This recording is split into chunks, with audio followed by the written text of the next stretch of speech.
এই যে এগুলো সব খেলার উপকরণ, এই উপকরণটা এখানে তৈরি করতে হবে। যারা রাঁধুনি দেখে তারা জানে 30 সেকেন্ড সময়ের মধ্যে এই দুধ, এখানে লিকার টি রয়েছে এবং চিনি রয়েছে, 4টে কাপ রয়েছে, দুটো 4টে ফাটাফাটি কাপের চা বানাতে হবে। আমি এখানে থাকবো।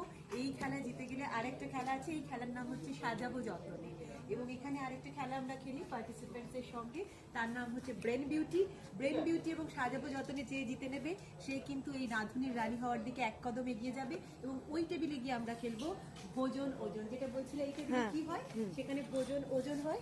এখানে কিছু খাবারের জিনিসপত্র থাকে, কাঁচা সবজি বা কাঁচা ফল, সেটা হাতে নিয়ে ওজনটাকে গেস করতে হয়। বেসিক্যালি ভোজন ওজন হচ্ছে গেস দ্য ওয়েট, এবং তাহলেই কিন্তু সে হয়ে যাবে এই রাঁধুনি রানী। এবং অ্যাপারেন্টলি দেখে মনে হচ্ছে এটা একটা অ্যাপ্রন, সেটা কিন্তু একটা অ্যাপ্রন নয়, এর সঙ্গে অনেক কিছু থাকে। থাকে সোশ্যাল মিডিয়ায় অ্যাকনলেজমেন্ট এবং তার সঙ্গে একটা crowd. So it's a big thing for all the রাঁধুনিস।